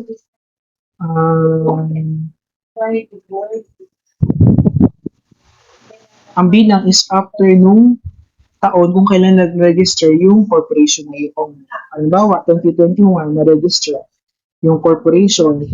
So, ang bilang mong count sa MCIT is 2022, 2022, 2023, 2024, and 2025. Okay, so 2025, doon mag-uumpisa naman yung MCIT. Okay po. Then, under RR 12-2007, MCIT shall be computed not only on a yearly basis, but also on the computation of quarterly income tax due. So, di ba, yung mga corporation, yung mga sole, katabi ng sole proprietorship, di ba, nagbabayad sila quarterly rin. As a result, yung MCIT sa corporation, yung quarterly, applicable din. Okay po. So, be familiar with the period kung anong gagamitin mo NCIT on or before June 30, 2022 ay 2020, 2%. July 1, 2020 to June 30, 2023, 1%. Beginning July 2023, 2% po ang gagamitin. Okay? So, the carry forward of excess NCIT or NCIT carry over. So, yung kaya pwede magkaroon ng carry over. What if sa 2021, mas mataas yung NCIT over RCIT. So, yung excess ng NCIT over RCIT shall be carried forward and credited against the RCIT for the 3-year immediately succeeding taxable years. Halimbawa, NCIT over RCIT. 2021, mas mataas yung NCIT. So, yun ang ipabayad mo income tax, ibabayad ng income tax ng corporation. Sabihin natin ang excess ng NCIT sa RCIT is 2,000 pesos. Okay? Yung 2,000 pesos na yun can be carried over for 3 years immediately succeeding taxable years. So, ano yung mga 3 immediately succeeding taxable years? Pwede nga nagkaroon ng NCIT over RCIT. So, yung 2001 yung 2,000 can be carried over for immediate three immediately succeeding taxable years. So 2021, nabubuo yung CIP, so yung CIP. So yung carryover is from 2022, 2022 hanggang 2024 kasi 3 years. So carry over 2023, pwede mo carry over 2,000 pesos. Ganun din yung 2024. Kasi 3 immediately succeeding taxable years. So after 3 years, ano yan, hindi mo na pwedeng i-carry. And always remember that MCIT, naki-SS MCIT can be deducted only to RCIT. Okay? Kung sa 2021, SS MCIT, 2,000 pesos. Tapos 2022, ang na-compute mo na namang mas mataas, si MCIT. So yung 2,000 pesos sa excess MCIT sa 2021 cannot be deducted to 2022 MCIT kasi ang MCIT ay pwede na i-deduct ang RCIT. So, gross income for MCIT purposes. So, several goods, gross sales, malamang sales discount, SRA, ang natin yan. Then, of course, the cost of sales or cost of goods sold. Yan. Then, makukuha natin gross income. Then, if there is an other income subject to RCIP, add natin. Then, para makuha yung total gross income for MCIP purposes. Okay po. Ano yung mga cost of goods sold? So, trader or merchandiser, invoice, cost of goods sold, import duties, kasama yan, freight, yan, insurance, yan, para makuha natin yung trade, yung cost of goods sold.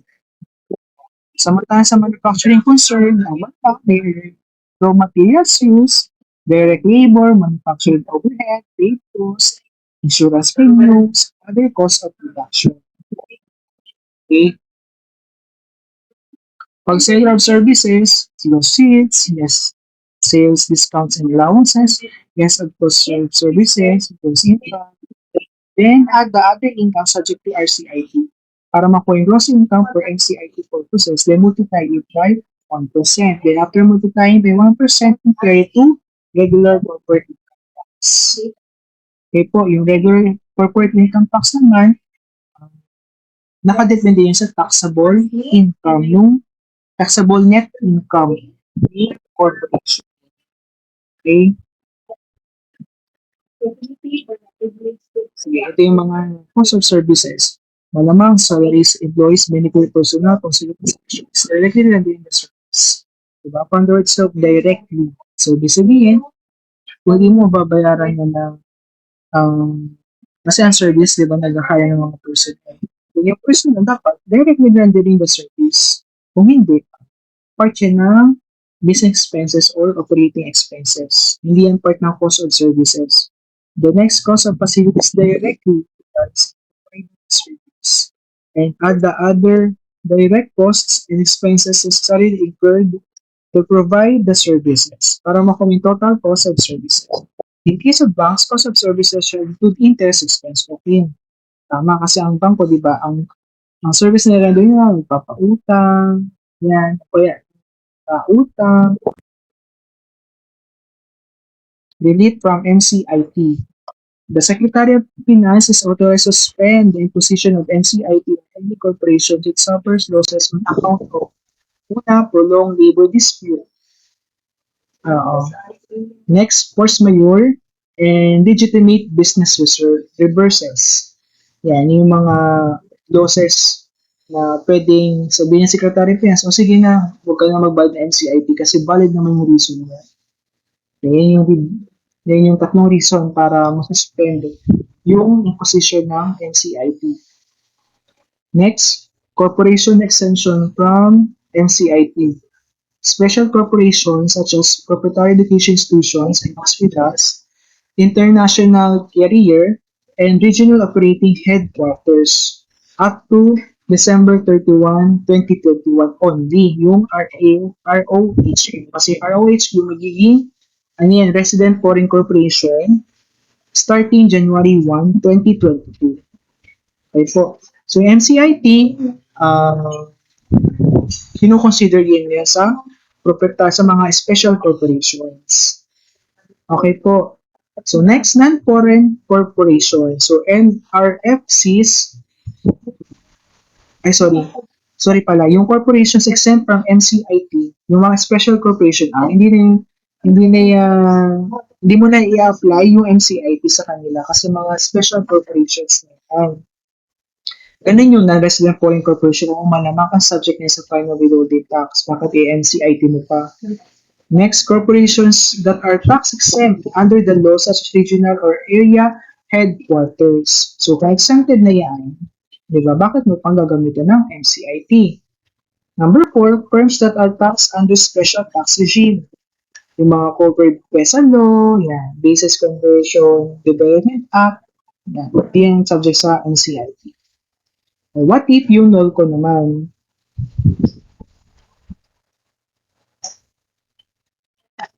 Sabi dito, net operating loss carryover or null, yan, means the excess of allowable deduction over gross income of the business in a taxable year. So, sa pro format natin, yung mga allowable deduction ay yung mga business expenses. Tama? Okay? So, kapag nagkaroon ng negative yung corporation during the taxable year, yan, pwede natin i-carry over yung operating loss na yan. Kaya tinatawag na NOLCO, net operating loss carry over. So, the net operating loss of this business or enterprise for any taxable year shall be carried over as deduction from gross income for the next 3 consecutive taxable years, immediately following the year of such loss. Okay? So, yan. So, katulad din yun nung regarding sa carryover, 3 years din siya, consecutive taxable year. So, kung nagkaroon ng operating loss 2021, so bilang ka 2022, 2023, 2024. Yan. Pwede mong i-carry over yung operating loss mo. As long as pasok sa 3 consecutive taxable years immediately following the year of such loss. Okay? However, under Republic Act 11494, also known as the Bayanihan Act 2, the NOLCO of the business or enterprise for taxable years 2020 and 2021 shall be carried over as deduction from gross income for the next 5 consecutive taxable years immediately following the year of loss. Okay, the net operating loss for the said taxable years may be carried over as a deduction even after the expiration of Republic Act 11494, provided the same are claimed with the next 5 consecutive taxable years immediately following the year of such loss. So sabi dito, because of Bayanihan Act law, yung null ko ginawa ng 5 years as long as yung operating loss is nangyari sa taong 2020 and 2021. Okay? So, bilang kayo ng 5 consecutive taxable years immediately after the occurrence of such operating loss. Okay? Yan. Pero kung di naman nangyari yung operating loss, di nangyari in 2020 or 2021, good for 3 years lang yung na-carry over. Pero kung nangyari ng 2020 and 2021, 5 years carry over siya. Okay po. Yan. So, ito na. Pag prior to 2020, 3 consecutive years, deductible mo ko yan. Okay? Then, 2020 and 2021, 5 consecutive years kasi because of Bayanihan Act 2 law, 2020-2021. So, 5 years consecutive. So, consecutive years. The beginning, 2022, 3 consecutive years, deductible siya. For the corporations adopting the fiscal year period, taxable year 2020 and 2021 shall include all those corporations with fiscal years ending on or before June 30, 2021 and June 30, 2022, respectively. Okay, kung fiscal period man yan, dapat shall include all those corporations with fiscal years ending on or before June 30, 2021 and June 30, 2022. Ito yung mga requisite for deductibility. Una, at the time of incurring net loss, the taxpayer must not be exempt from income tax. Okay, so dapat kung yung corporation na yun nagkaroon ng net loss, tingnan mo kung baka exempted siya nung panahon nung taxable yun. So hindi siya pwede mag-avail ng NOLCO or net operating loss carry over. Kasi exempted naman siya kung kailan nangyari yung loss na yun. Okay? Next, there is no substantial change in the ownership of the business or enterprise in that, so yun.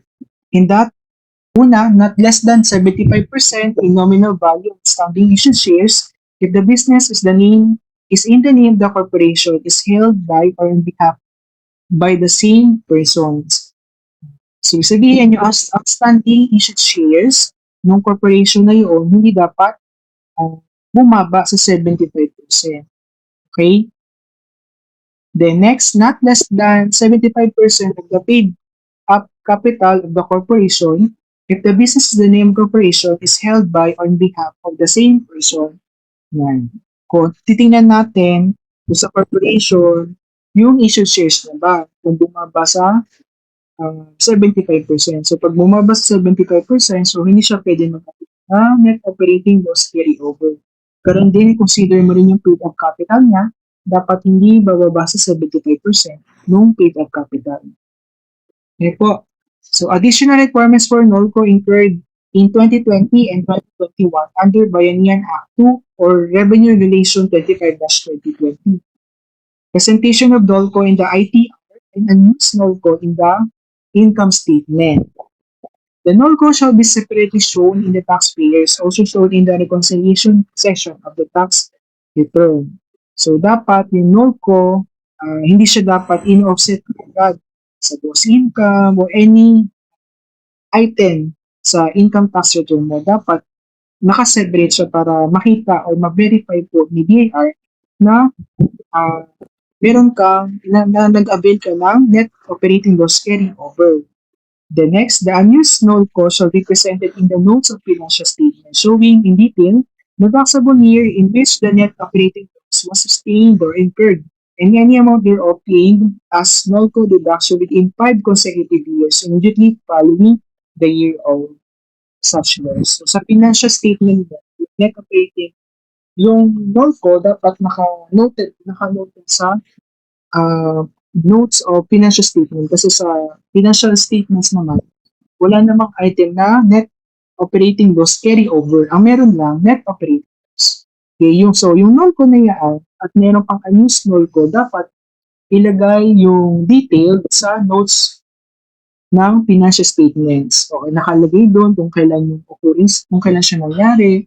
Then, yung mga taon na nagkaroon ng availment operating loss o dineduct na dun sa taxable income or sa gross income. Okay? Yan, nakasulat doon para traceable siya at hindi siya maulit. Nakailang deduct na pala ng NOLCO, na-deduct na pala last or previous years. So, kailangan ilagay sa notes to financial statements for reference purposes. At the same time, para ma-avail niyo yung mga unused NOLCO mo. Kasi kapag hindi nyo nailagay sa notes of financial statements, hindi po papayag si Bureau of Internal Revenue na limitin niyo yung mga unused NOLCO mo. Next, the NOLCO for taxable years 2020 and 2021 shall be presented in the notes to the financial statements separately from the NOLCO for other taxable years. So, ibig sabihin, yung NOLCO, ilalagay niyo yung date, yung period, taxable year kung kailan nangyari yung operating loss. Detailed siya. Okay po.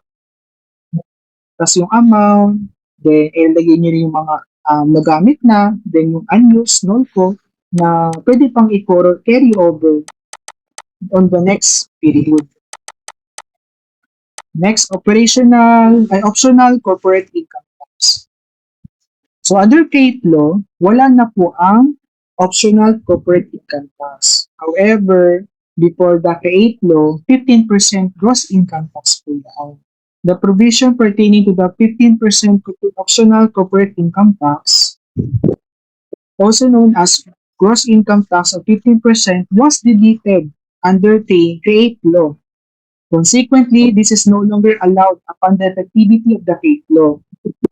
The last paragraph of Section 27A of the Tax Code prior to amendment under create law provides the President, upon the recommendation of Secretary of Finance, may, effective January 1, 2000, allow domestic and resident foreign corporations to be subjected to optional corporate tax of 15% based on gross income. Election of 15%, the tax shall be irrevocable for the 3 consecutive taxable years during the which the corporation is qualified under the scheme. So, bakit tinanggal na uh, yung optional corporate income tax under the trade law? So, in reality, it's so hard for the domestic and resident foreign corporation to avail this kind of preference regarding on paying on their um, taxes or income tax. O, mahirap pong i-avail kasi ang requirements, tingnan mo yung requisites niya or requirements niya. Una, a tax effort ratio of 20% of gross national product. So, ibig sabihin,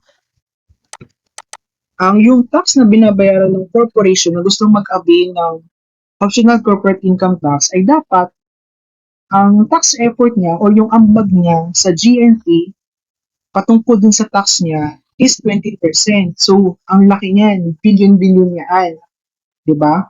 So, next, a ratio of 40% of income tax collection of the total tax revenue. So, ang tinutukoy na dito is yung, ano na, sa una, tinutukoy na GNP na. So, gross national product niya yan. So, national na siya, di ba? Yan yung basihan kung ano yung takbo ng ekonomiya ng isang bansa. GNP, GDP, so very hard yung requisite niyan. Or it's so very difficult for the corporation and resident for foreign corporation to comply that requisite. Oo. Next, about effort of 4% of GNP. Bigat din yan. Ibig sabihin, dapat daw yung value added tax na binabayaran ng domestic and resident foreign corporations na gusto mag-avail ng optional corporate income tax ay dapat 4% of GNP. So, billion, billion, billion, and trillion. Trillion pa yan. So, very unrealistic yan. Okay? Yan. Ito yung mga requisite yan. Ginawa, nung nag-amend nga, nagkaroon ng create law, tinanggal na yan 15% gross income tax kasi we're usually naman, mahirap maka-avail ng ganyan preferential rate na 15% gross income tax. Because of the requisites, very, napaka unrealistic talaga. So, under trade law, tinanggal niya yan. However, before trade law, applicable pa po yan. I mean, before trade law, yan, applicable pa po yan.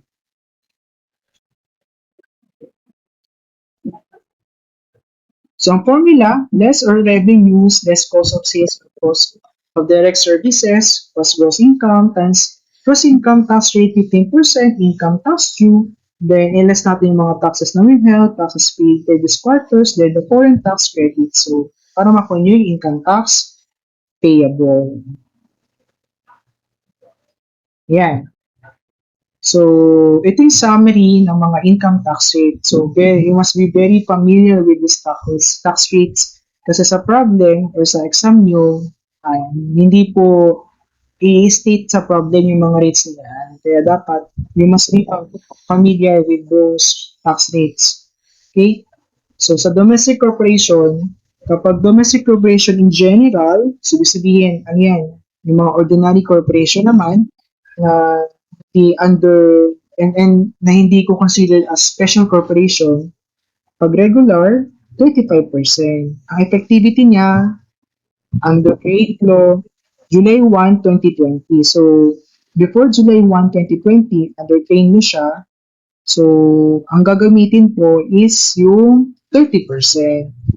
Then, the MCIT or Minimum Corporate Income Tax na minumultiply po natin sa gross income, yan. 1% siya kapag July 1, 2020 up to June 30, 2023.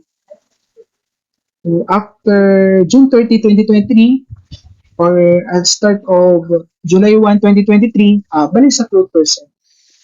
Okay? So before create law, 2% pa din siya. Okay po.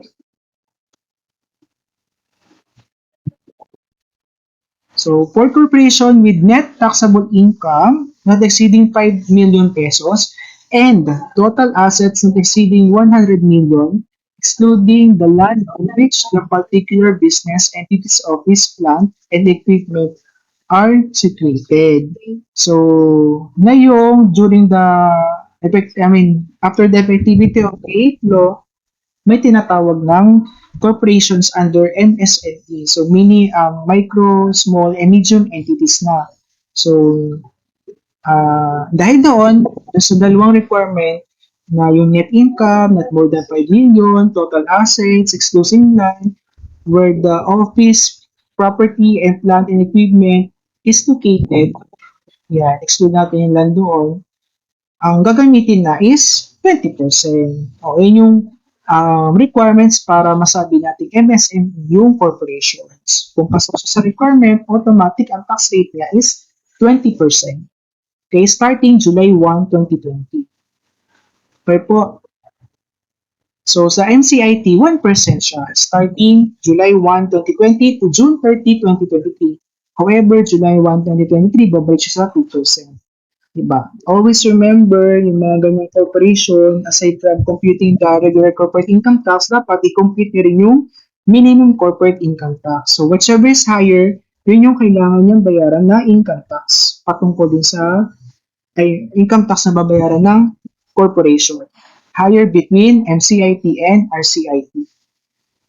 Pag proprietary education institutions and hospitals, ano yan, ang regular corporate income tax niya, naging 1% na. From July 1, 2020 hanggang June 30, 2023. Kasi special corporation yan, di ba? So, ang MCIT, kapag special corporation, not applicable.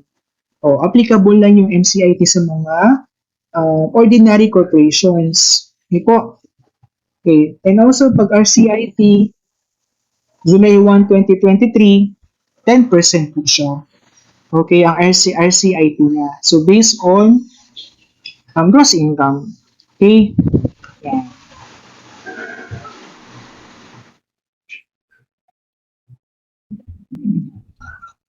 Next, sabi dito, the higher between the regular or minimum corporate income tax, yan, rates. Okay po. Yan. So, sa mga ordinary corporation, except yung special corporation, i-compute nyo rin yung MCIT, then the RCIT. I-compare nyo whichever is higher, yun yung kailangan nyo bayaran na income tax.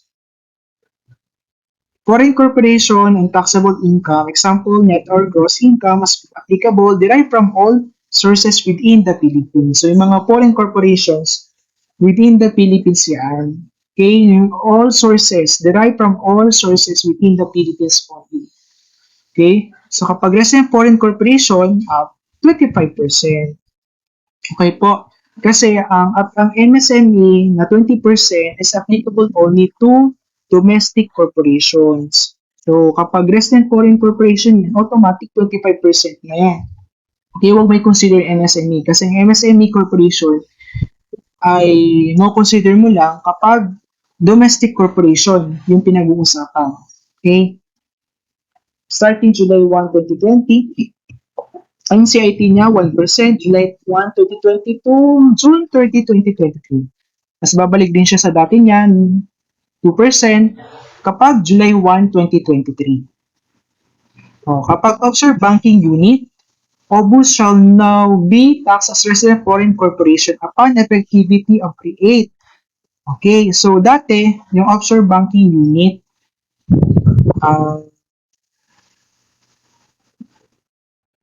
hindi siya kinukonsider as resident foreign corporation. Okay, may sarili siyang ways on how to compute the income tax. However, ngayong during the effectivity of the 8th law, considered as resident foreign corporation. So, 25% upon the effectivity of the create. Tama? So, 1% upon the effectivity of the create. So, April 11, 2021 until June 30, 2023. Then, MCIT will be 2%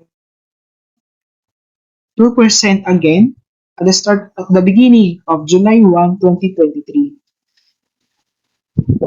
So, regional operating headquarters. So, before, tama ba? Ah, ang regional operating headquarters will be considered as special corporations until December 31, 2021. Okay. Pero next year, January 1, 2022, ang regional operating headquarters ay magiging resident foreign corporations. So subject yan sa 25% na regular corporate income tax. The MCIT, the same din, 1%. Yan, during the period of January 1, 2022 hanggang June 30, 2023. Then, babalik siya sa 2% again sa July 1, 2023. Okay? Then, non-resident foreign corporation, 25% of final tax. Okay? Okay? Ito lang yung kakaiba sa lahat ng corporation. Kasi the rest, based on taxable net income. Okay? So, kung pitin mo yung taxable net income, then, mumultiply mo yung applicable tax rate. Okay? Pero kapag non-resident foreign corporation, 25% of gross income. Kasi subject yan sa final withholding tax. Kasi non-resident foreign corporations. Dahil nga non-resident foreign corporations hindi applicable yung minimum corporate income tax or NCI. Ang minimum corporate income tax applicable lang sa mga domestic corporation and resident foreign corporations. However, kapag special corporation yan, wala yang ding NCIT. Yan. Regarding sa final withholding tax on certain passive income derived from Philippine sources. So, yung lahat ng passive income na derived dito sa Pilipinas, di ba? Subject yan sa final withholding tax. And some items are not the same with the individual taxpayers. So, may mga items sa corporation na subject sa final withholding tax ay hindi kapareho sa individual taxpayers. So, dapat familiar kayo sa mga item na yun para hindi kayo malito. But more or less naman, mas marami din naman yung pareho. Okay? So, unang item is mga interest income or yield or other monetary benefit. Malamang interest income in any currency deposit, 2020, diba? 2020, 30%. Okay? Then the yield or monetary benefit from deposit substitute 2020 30%. So while you are reading these items, yung mga final withholding tax under corporation, dapat i-check nyo din dun sa individual taxpayer para hindi kayo malito. Diba? Ika nga, kaya nyo identify yung mga differences na sa final withholding tax under individual then under the corporation. Okay, yan. Interest income derived from depository bank under EFCDS. So, dito, di ba, sa individual taxpayer, may ganun din item. Okay, so, na lang, differentiate. Okay, yan. Royalties, stay-in law. Pinagkaiba lang naman nila yung create law kasi from 30, naging 25%.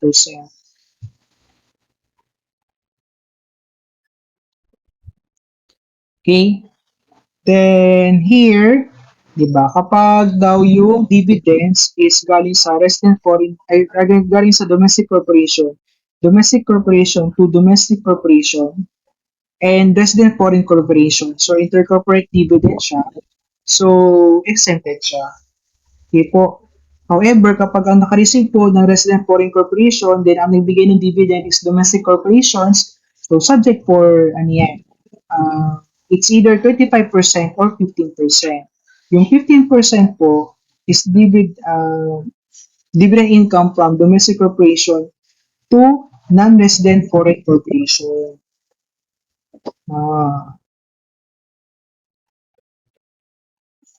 So, however, generally 30% siya. Ito yung generally 30% siya. However, if the country where the NRFC is domiciled allows a credit of taxes being paid in the Philippines equivalent to 15%, although as tax-sparing or does not impose tax on dividends, the tax rate shall be 15%.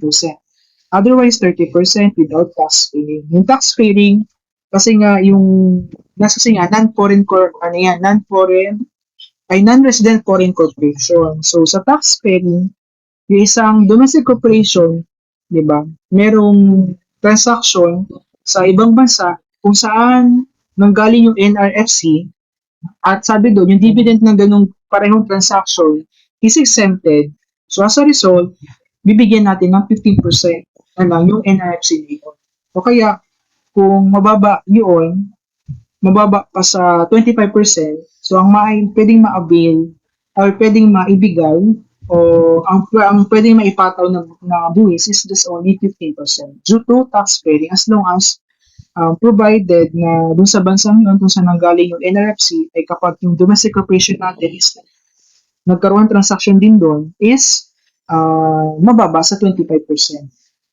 Okay? Or 30% yung ipapataw na buwis patungkol dun sa uh, ganong kaparehong transaction or dividend. Diba? Dividend yung pinag-usapan natin dito. Okay po. Tax sparing. During the create law, from domestic corporation, the same lang siya, pinagkaiba, yung 25% for non-resident foreign corporation. Diba? From 30 down to 25% because of create law. From resident foreign corporation, diba, pinakabago tong Revenue Memorandum Circular number 62-2021, pag source within the Philippines, exempt, 'di ba? Kasi tingnan natin, i-analyze natin ha. Pag domestic corporation kasi, 'di ba? Then yung dividend ang nagbigay is resident foreign corporation kasi nakatanggap domestic corporations.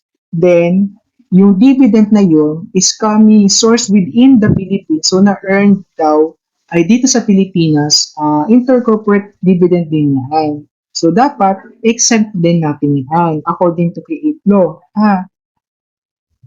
Okay, however, kapag under the train law, yan, hindi siya exempted. Subject pa rin sa final withholding tax.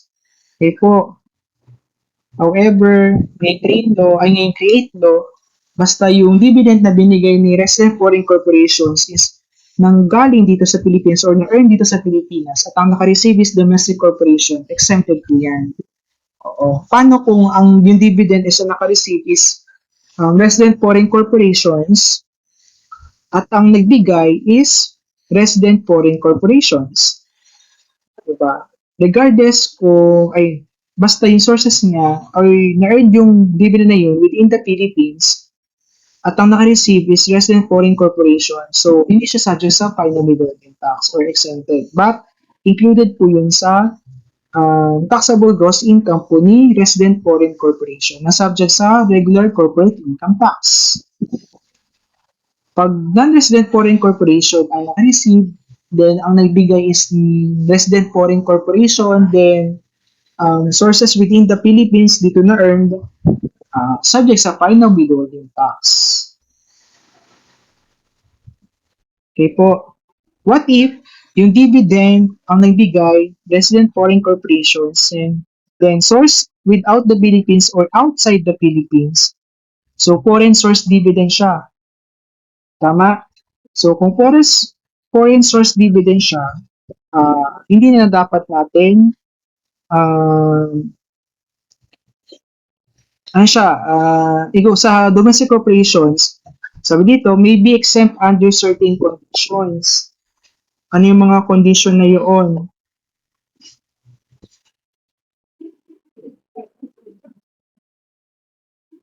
Nasa na yung condition? So, may be exempt under certain condition as follows.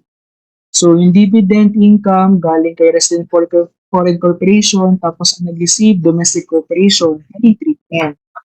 So, pag foreign source dividends, if received by domestic corporation, are exempt under the law subject to the following conditions. So, may exempted siya kapag nakapay una, the dividends actually received or remitted into the Philippines are invested in the business operations or domestic corporation within the next taxable year from the time the foreign source dividends were received or remitted. So magiging exempted lang yun, yung dividend na galing kay resident foreign corporation, kapag si Domain na naka-receive domestic corporation, ay in-invest ka agad niya sa corporation or yung pinagamitan or for business expansion, di ba? So, hindi exempted siya. And also, the dividends received shall only be used to fund the working capital requirements, capital expenditures, dividend payments, investment in domestic subsidiaries, and infrastructure project.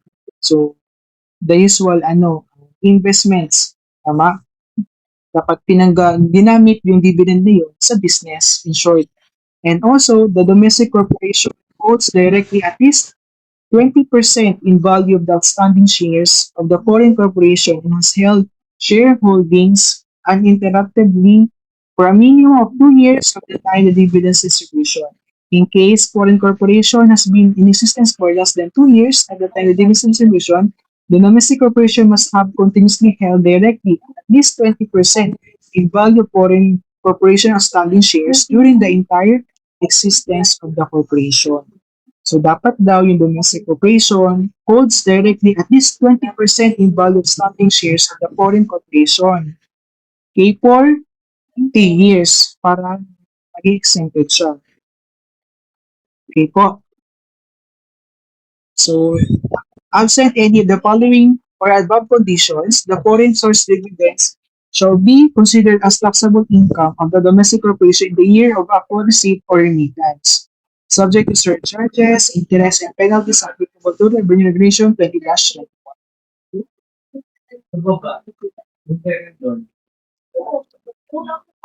Absent. Okay. Yan. Malamang kapag dito naman, kapag yung dividend is nanggaling kay resident foreign corporation, tapos ang naka-receive resident foreign corporation, foreign source dividend siya, paano ba tinataksa ng resident foreign corporation?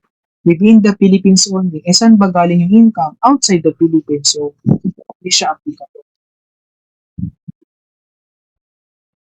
So, from non-resident foreign corporation, okay, pag yung dividend daw, is galing kay non-resident foreign corporation. Mm-hmm. Revenue Regulation 5-2021.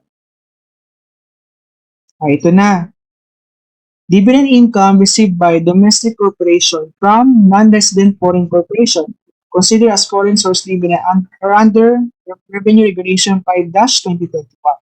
The dividend income received by domestic corporation from resident foreign corporation. The tax treatment of dividends received by domestic corporation from resident foreign corporation will depend on the sources of income of the resident foreign corporation. So, kapag daw ang nagbigay, resident foreign corporation, then ang nag-receive ay domestic corporation, dividend, titingnan natin yung source of income. Okay, kung dito kasi is earned or foreign source dividend siya. Dividend from the foreign corporation shall be treated as income derived from sources within the Philippines unless less than 50% of gross income of the foreign corporation for the 3-year period ending the close of its taxable year preceding the declaration of such dividends, diba, was derived from sources within the Philippines. So, diba naturo ko na ito sa individual taxpayer. So, ganun din yung treatment. Okay po.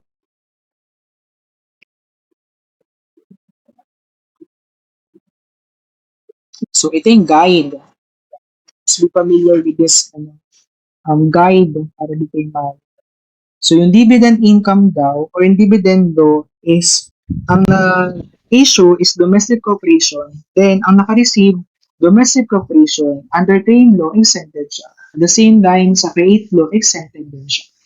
O, kasi intercorporate dividend tawag dyan. Ganun din, from domestic corporation, yung dividend, then ang naka-receive, resident foreign corporation, under train law, exempted din siya. Create law, exempted siya. Kasi intercorporate dividend. Ano yung intercorporate dividend? yung dividendo na, alam mo yun, yung isang company or isang corporation, may shares sa isang company, di ba? Parang nilipat lang yung yung income na yun na related dun sa company. So, yun yung intercorporate dividend. So, kailangan exempt natin yun. Okay? Then, from domestic corporation to non-resident foreign corporation. So, yung dividend na yun, under trade law, subject sa 30%. So, sabihin, kailangan i-include sa taxable gross income ni non-resident foreign, I mean, di, kasi subject sa final withholding tax yan. So, multiply it by 30%. Magiging 50% lang yan kapag may tax sparing. Yung tax sparing naman yan, kasi nga, non-resident foreign corporation yan. So, corporation na hindi nag-engage in business sa Pilipinas at the same time naka-create siya outside the Philippines. So, sabihin natin yung NRFC na yan galing sa US. Okay? So, nagkaroon ng transaction dito regarding sa dividend income, ibibigay na dividend, I mean, may marireceive yung NRFC from US na domestic corporation dito, ang bawa Jollibee. Okay, yung dividend na yan. So, magkakaroon ng stock sparing yan na magiging 15%. Kung sa US, yung sa Jollibee, tinax na ni US patungkol sa dividend income na below 30%. Okay, mababas 30%. So, as a result, bilang gantihan, taksan natin ng 15%. Okay po. As long as napatunayan na mas mababa sa 30% yung tax rate patungkol dun sa dividend income na yun. Okay? Yan. Sa credit law, bumaba lang 25%, then 15% din yung tax sparing. Okay? So, paano yung dividend is galing kay resident foreign corporation, tapos ang na-receive, domestic corporation, di ba? Titingnan natin yung situs of dividend niya. So, kapag source within the Philippines, napatunayan na yung income niya, yung dividend na yan, na-earn dito sa Pilipinas, di ba? I mean, yung operation nung nagbigay ng dividend is more than 50% yung income niya dito sa Pilipinas, automatic ano yan, source within the Philippines. So, exempted po yan under create law. Okay po.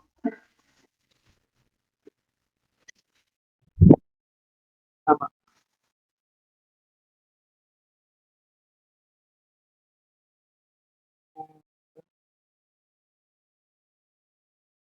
Oo. Regarding sa ano yan, situs ng dividend. Okay? Kapag from non-resident foreign corporation to domestic corporations, under the trade law, the situs of the dividend is without considered foreign source under Revenue Regulation 5-2021. So, titignan natin yung situs of dividend niya. Okay? So, sa create law, may be exempt under certain conditions. So, may mga requirements para maging exempted siya.